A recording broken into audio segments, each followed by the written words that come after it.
This is question number 1 on the practice homework 6. Um, this company just paid, notice the word used here, paid, a dividend of $1.95 per share on its stock. So this past tense suggests that this $1.95 it's what we're referring to the D0 in the dividend growth model. And the dividends are expected to grow at a constant rate of 3% per year indefinitely. Investors require a return of 11% on the company's stock.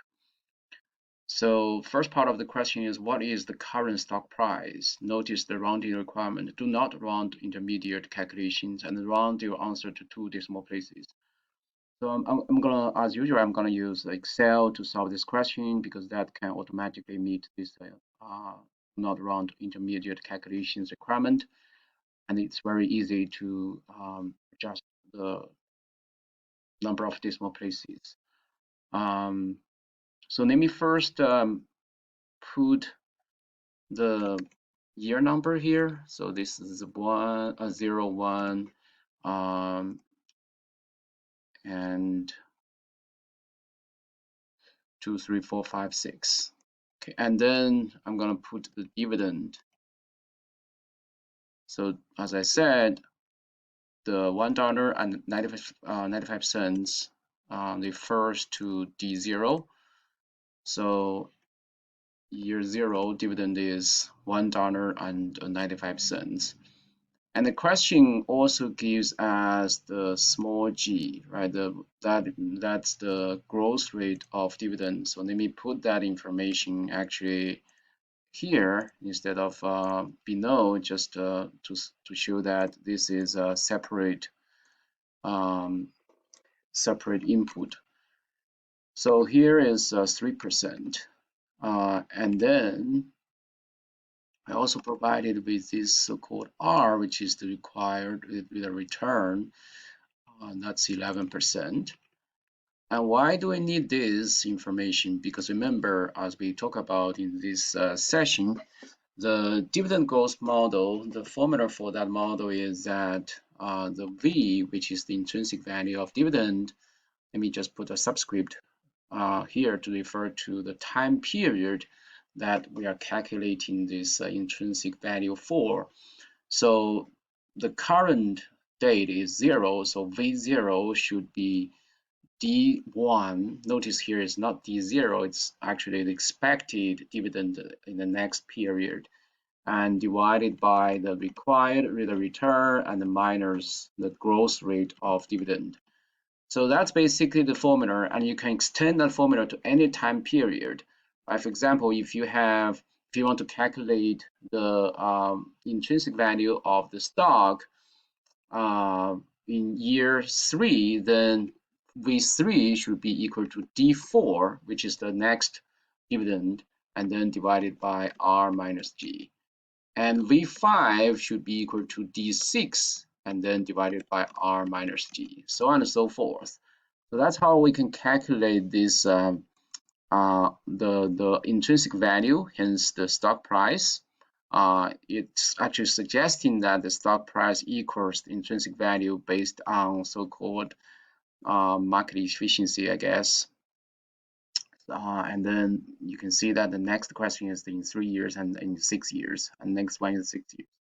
So if this is in 6 years, then V6 should be equal to D7, right? So that's basically how we calculate this intrinsic value in year 6. So now with that in mind, the job is left to simply how to get D1, D4, and D7, right? So, and then that's where we need this growth rate of dividend. So D1, the formula here will be D1 equals D0 times 1 plus G, right? And then D, so that's the, oh, sorry, that's the, it's getting Again, going back to the formula, d1 equals d0 times 1 plus g. Just extend this a little bit. And d2 equals d1 times 1 plus g. And because d1 further equals d0 times 1 plus g, so if you plug in this formula into this equation here, and then what eventually we get is this equals d0 times 1 plus g square. So then you can imagine that the formula, if you extend this beyond 2 to any time period, the power in this function refers to the time period that we are calculating the dividend for. So for example, if you want to calculate d4, this simply equals d0 times 1 plus g and then raised to the power of 4. So that's how we can calculate the dividend for any time period. So now we can do this, follow this formula to calculate now d1. So that d1 equals to d0 and times 1 plus g. G is right here. But here I want to do a little bit small trick by fixing this cell value. Why do I want to do that? Because I want to extend the cell automatically to all the other years. Hence, Excel can calculate the corresponding dividend for me automatically. Because in doing that, I don't want to change the growth rate of dividend. That's fixed, right? So I want to fix this cell value here. And then the power, even though for the first year, actually I don't need the power because the power here is 1 and we can omit 1. That's the default value. But because I want to extend this formula to the other years, I do want a power here, which is the time point, which is the year number that we're calculating the dividend for. So I guess we are down for this year's for the dividend of this year, and then we can adjust because it's asking us. We're not done yet, so it's okay to keep the decimal places like this. And because this is a very general formula, so I can now extend this to all other years.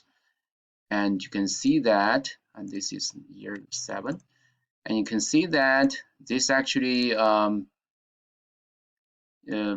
example, if you want to check the dividend for year 4, just this equals to, actually, I think I forgot to fix this sale value as well, because you can, if you notice the formula here, we are using d0 to multiply 1 plus g and raise to the power of the year number. So I do want to fix this dividend here. Otherwise, you can see that this will automatically adjust to the previous dividend, which is not what we want. So now I want to extend this formula again to all other years. And now I can check all these dividend to see whether it makes sense, right? This year 4's dividend is $B, $2, which is still D0, and then times 1 plus this growth rate of dividend G, and then and then raised to the power of F1, which is 4, which makes sense. So now I have got all the dividends ready to calculate the intrinsic value at the different time point. So V0 will be equal to D1. So that's be very careful. It's going to be D1, not D0. It's going to be this dividend, C2, and then divided by the required rate of return and minus the dividend growth rate.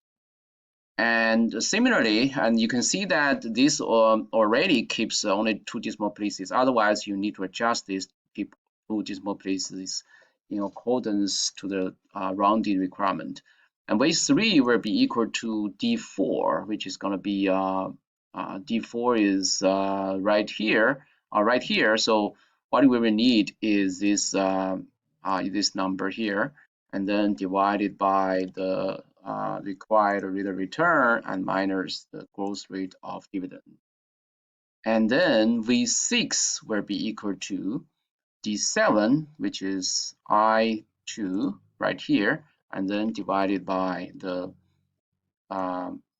required rate of return and minus the growth rate of dividend.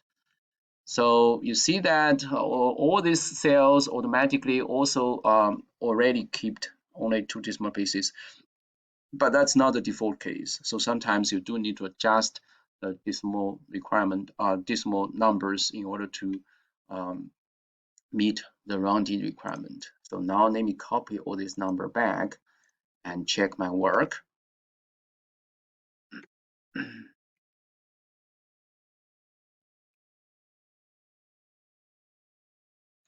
All right, check my work. So all of them are right.